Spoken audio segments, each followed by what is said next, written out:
Good morning.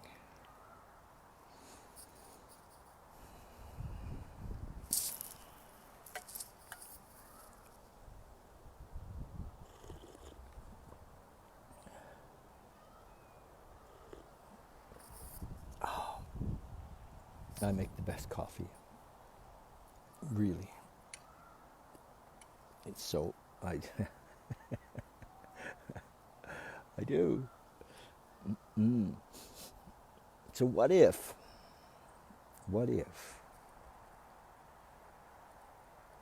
in this journey of self-exploration, what if we discovered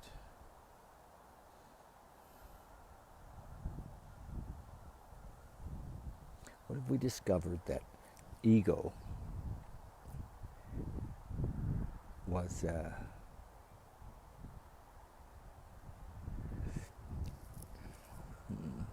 in a way more than we thought. Like it, it's quite, in my experience, quite deceptive. So, what if every time I say I am,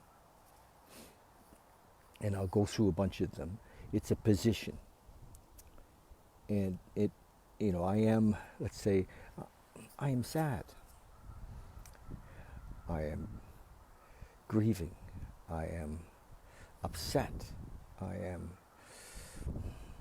afraid. I am angry. I am happy. I am. What if every time we describe ourselves, it's not who we are, it's actually who we perceive ourselves to be in the moment, and then it's coming through the ego? What if we actually don't know who we are, but we think we are? I'm Canadian. I'm a man. I'm white. I am rich. I am poor. I am strong. I am sick. All of these things are positions in a way. We're making up a list of who we are. I'm tired. I'm so tired. I'm so tired it's killing me. And so we think it's true, don't we? We think, oh my gosh. Now, in the 12-step world, we say, my name is David and I'm an alcoholic, and and and and I enjoy saying that because it reminds me of the essence, and it's just like saying my name is David and I'm you know crazy, insane ego man. You know, it's a because I don't drink anymore, and I haven't had a drink in many, many, many, many, many years. I'm not in that sense, a practicing alcoholic, but in the sense of the second half of step one is that my life is unmanageable. I am still, and can be still, totally asleep in managing my own life. And so, what we're doing here every day is to expose the symptoms of that unmanageability. And one of the symptoms is that we think we know who we are. We do. We think we know who we are. And we judge ourselves based on, I am reliable. I am honest. I live my truth. It's all bullshit. But we hold these positions. You say, I show up. That's right, I'm a conservative. I'm an NDP. And so we hold these positions, and it keeps us in this small container. Many of us, say, I am of service. My life and my purpose is to be of service to others. As long as they fall into my little box that I can be comfortable in. My purpose is to be of service to others. So, gosh, just watch. I am. Yeah. I'm broke.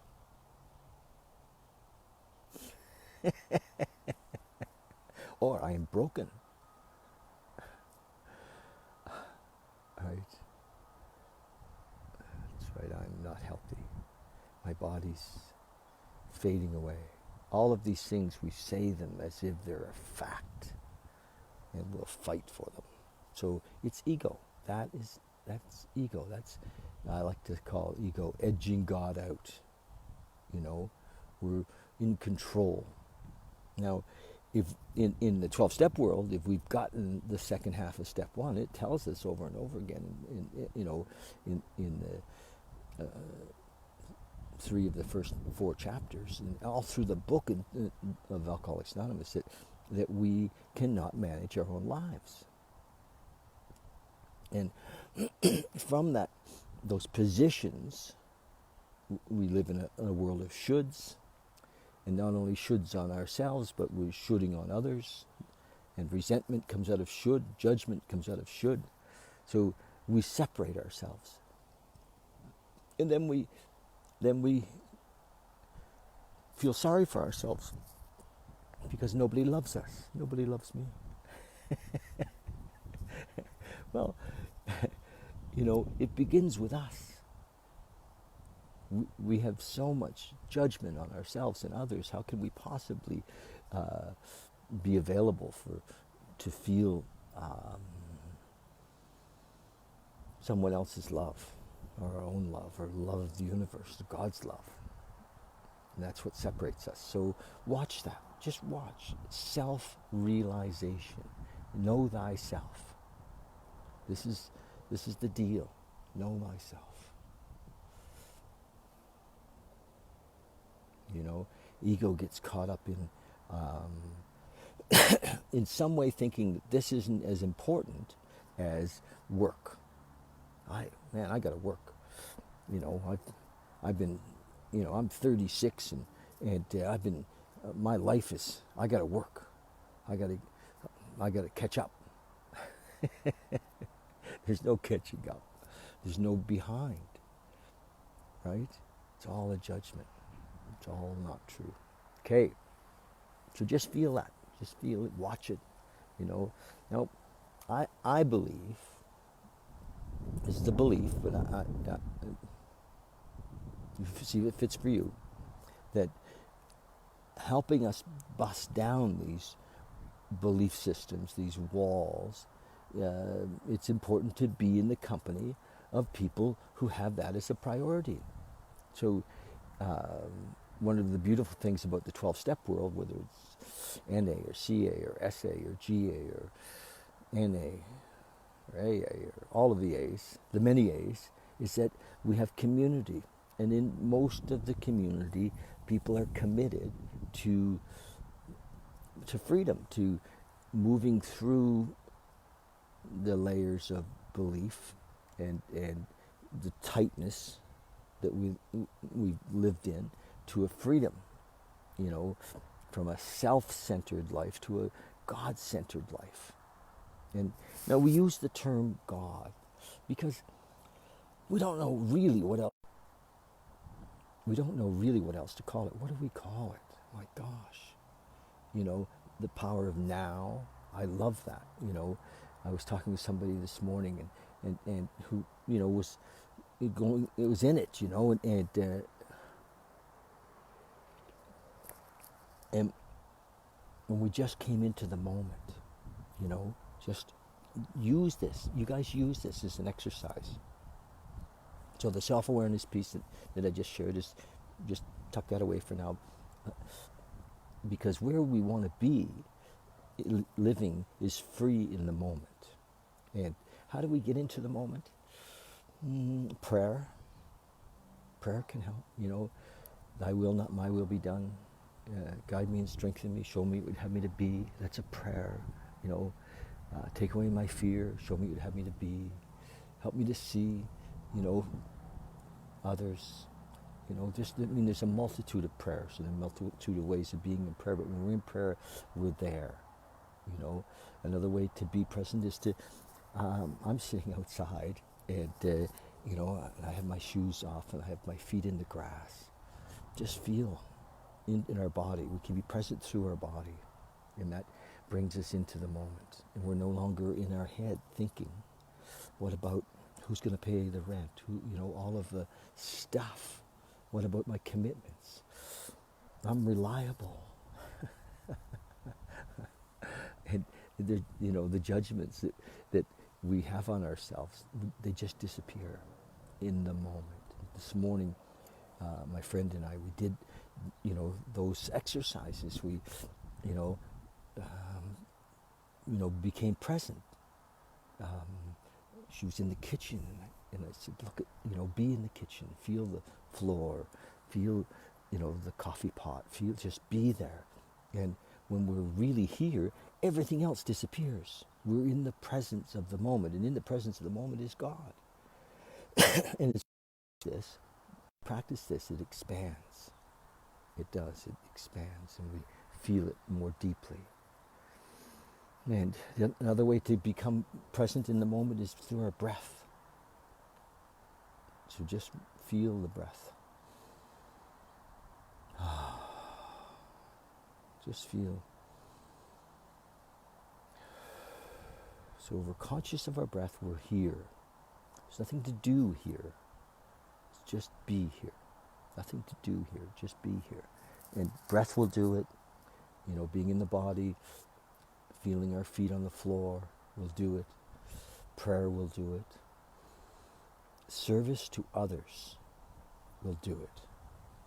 When we're on the phone helping somebody else or listening to somebody else and bringing our heart into that moment, we're present, right?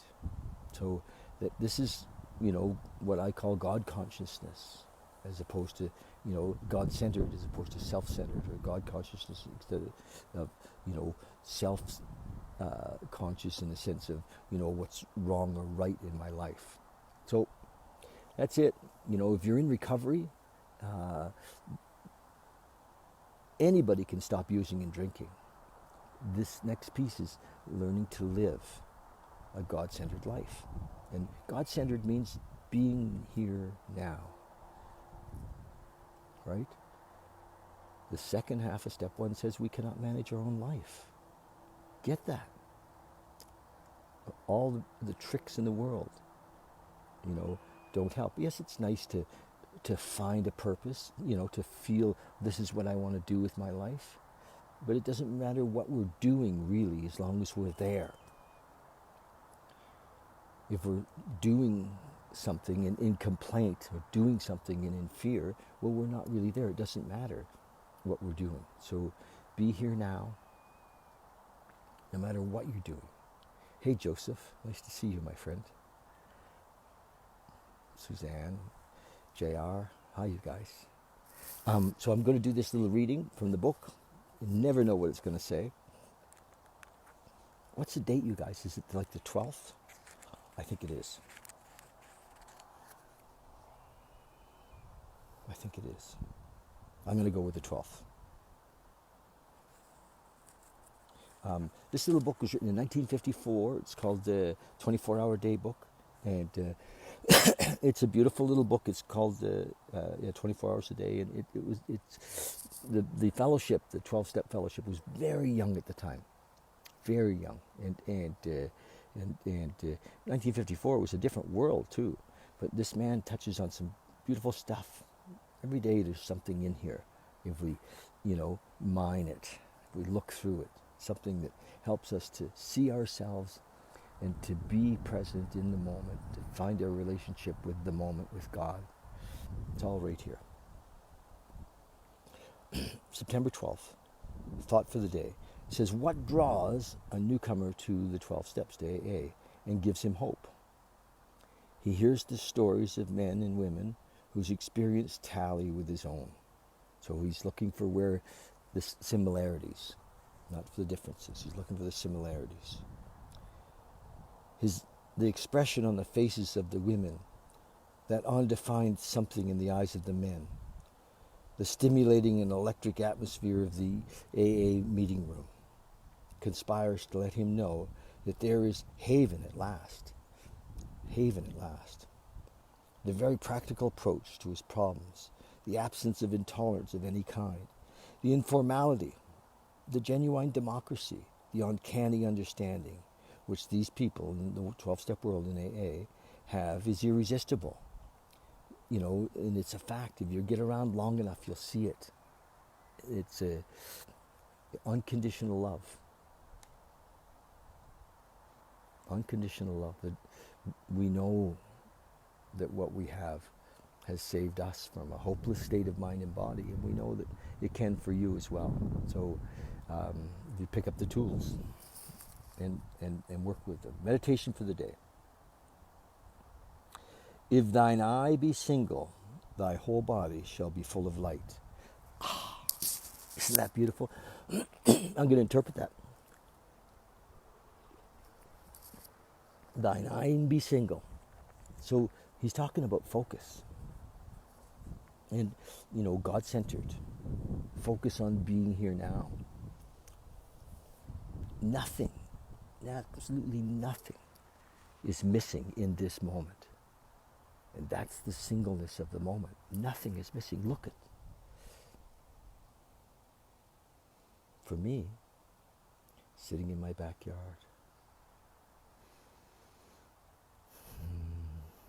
And then ego says, yeah, but. It's a joke. So if thine eye be single, be here now. The eye of the soul is the will. If your will is to do the will of God, to serve Him with your life, to serve Him by helping others, then truly shall your whole body be full of light. So that's the focus. God's will in the moment, being here now with what is in this moment. It does not matter our circumstances. It does not matter our circumstances. We've been conditioned to believe that we need this to get it or that to get it. It has to be this in a certain color, a certain package. Circumstances don't matter. In a relationship, not in a relationship.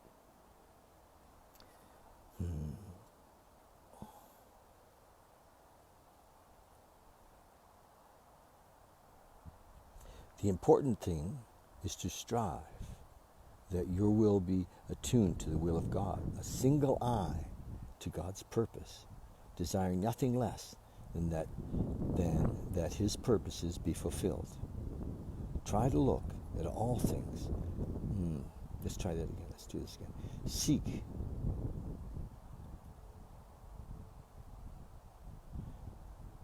in all things the advance of His kingdom. So love. I call His kingdom love. The advance of love. Unconditional love. Seek the spiritual values of honesty and purity, unselfishness and love, and earnestly desire spiritual growth. Then your life will emerge from the darkness of futility into the light of victory. Beautiful words, eh? This guy was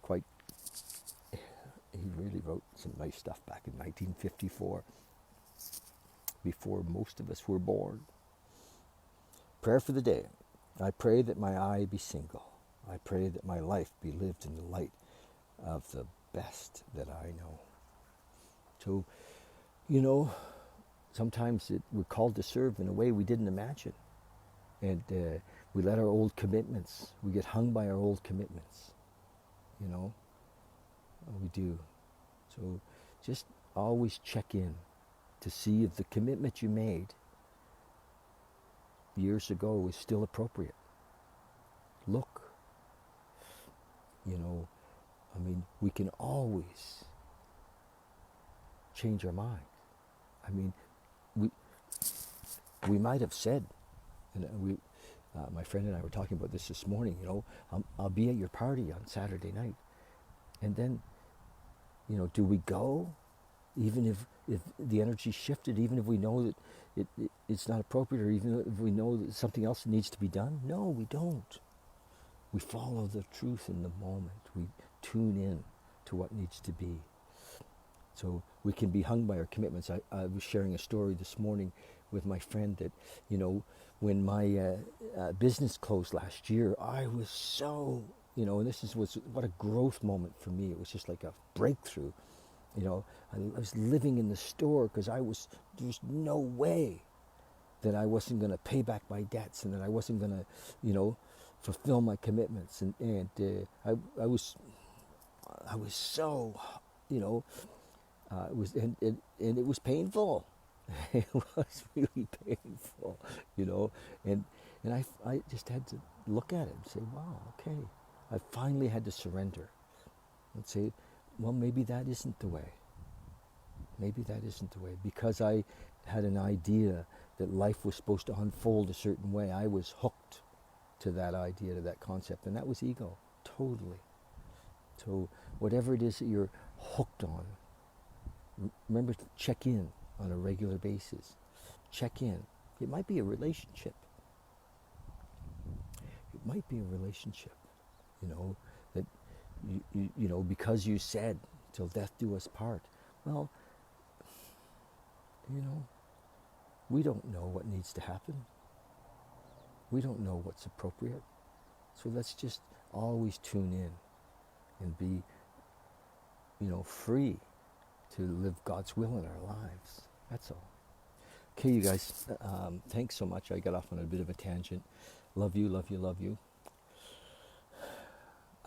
Monday night, right here, Monday night, I have my meditation group on Monday evening. I'd love it if you come. I've got room for about a dozen here at the house, and we're going to be on Zoom and Facebook Live, and we're also going to be on YouTube Live. So Monday evening, 6 or 7:30. Yeah, love it if you could come, and we're going to start doing it. And you know, community helps us to stay awake. Helps us to stay free. Helps us to stay God conscious. If we're in a community that you know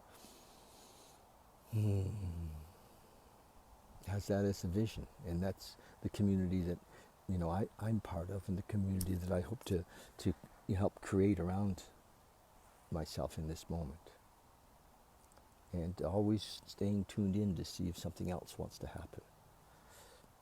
Okay, love you guys. Bye.